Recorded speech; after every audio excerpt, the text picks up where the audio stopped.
Welcome to part 23. Should be a slightly more exciting video, this one, where we find something up with the engine.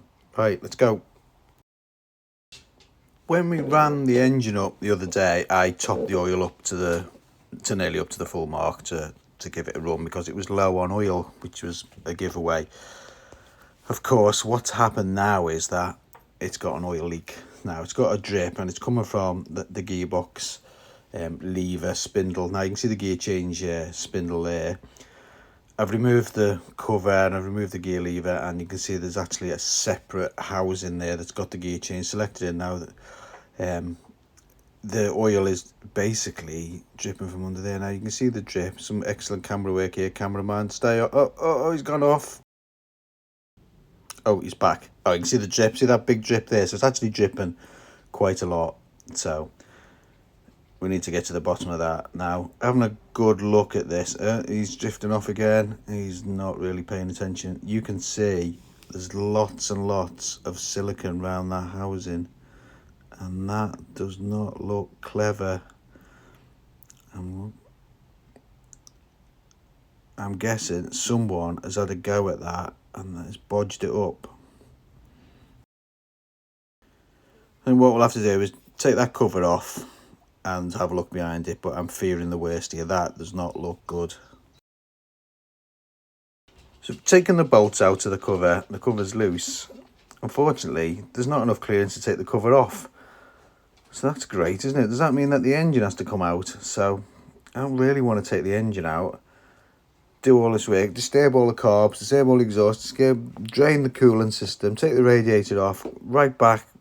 Right, it's going to be a good 2 days worth of work, and then find something else is wrong with the engine. Put it all back together again, put it all back on and find something else with the engine. So but you know, this is the problem with rebuilding old bikes, isn't it? Like, you find now an issue, that means you've got to go right back to the beginning. So what a nightmare. So I'll have to have a think about this. I'll have a good look in the manual and see if we can work out how to get that cover off without taking the whole engine to pieces. Look at the state of that. Oh no, look at it. It's cute. It's even got goo all over the end of the gear selector drum. Oh, who does that? Who are these monkeys who do that? Look at the state of it. Oh, that has just got to come off. That's got to come off. I can't just bodge that up. That has got to come off. I'll have to sort that out. What a mess. Success. Got the cover off. Worked it out. So you can actually see what's going on now that the cover's not there. So there's the selector fork that does the selection on the end of the drum. That actually is just on a spigot. It's just on a hole in the crankcase, so it's in a bush, so you can actually remove that out. So you have to take it off and unhook the springs, and then you can remove that out, take it out, and the whole thing comes out. And I've just pushed it back in just to keep it safe, but the cover and the selector fork comes out, or selector claw or fork or whatever you want to call it. Anyway, it's off. But you can clearly see what's going on here. So there's no gasket on this. Someone's had to go with the silicone. I suspect they didn't know how to get the cover off. They couldn't get the cover off, and that's why they didn't put a new gasket on it. So they've struggled with it, and they've just squirted a load of goo in there and put the cover back on, but it never works. It doesn't never work. You just need to do things properly. The gasket I've just found it actually on Kawasaki. It's only a £5 for the gasket, so I can't be bothered making it. It's that many holes in it. It's going to take me like an hour and a half to make. So anyway, so there's the cover, and look at it. It's just absolutely caked in it, solid, absolutely horrendous. I'm so happy about that. Last thing I have to do is be taking that motor out now. So that's brilliant. So let's get everything ordered. I think I might replace the return springs as well, the gear change springs as well. I think every time I see a return spring, I just feel I need to replace it. I'll price them at Kawasaki. Look at the cover. Look at all the goo all over it. Absolutely just pooled at the bottom of the cover. Right, let's clean that up. And we need to check to make sure it's flat. Make sure it's not distorted or damaged.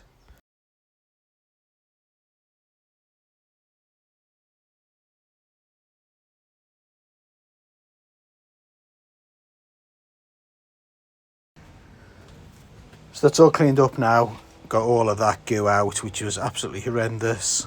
I can't even, the pictures didn't really do it justice, but even all the M6 holes for the cover were all covered in goo, and yeah, got goo behind the back of the drum, and behind the back of that drum is the indent for the gear selection. So that shows where each gear is. So that'll go in there. So it's not going to be a proper gear change because it's just going to, the gear is going to block the indent. Oh, whatever, ident, whatever. Anyway, all cleaned up, ready to go on. We're just waiting for parts now. So unfortunately, it's all on back order. All the springs are on back order and the gasket's on back order. So I don't know how long that's going to take from Kawasaki, but that's just holding us up now. So we can't really go any further there.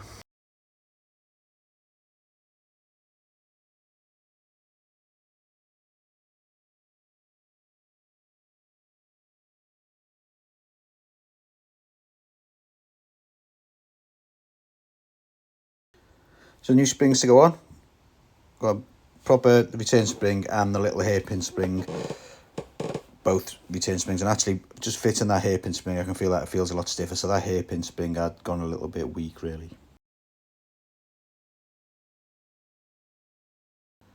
Right, so it's on.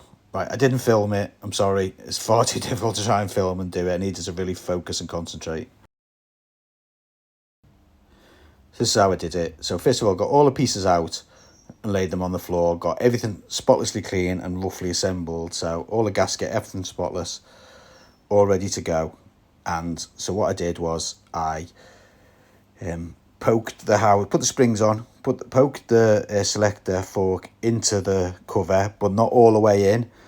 Then I put some gasket glue and a very, very slim seal of red Halimar on the engine, and then I put the gasket on, and then I put a very slim smear of Halimar onto the cover, right, and then I got the cover roughly in position, right. Then we managed to get the selector fork in. If you keep the cover right back, you can get your fingers in there and get the selector drum in. You can see it's properly selecting.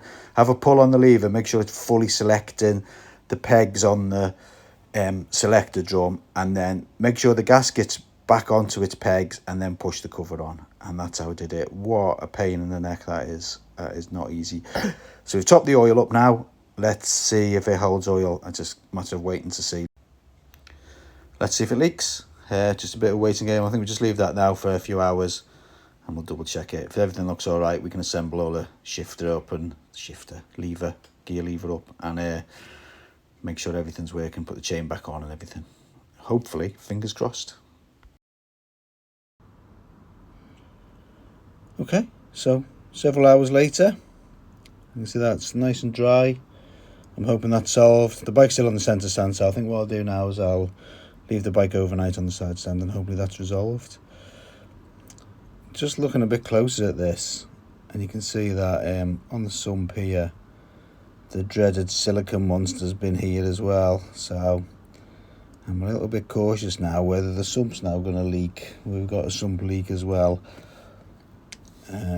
I think we'll leave putting the exhaust on for a little bit and just make sure there's no leaks there.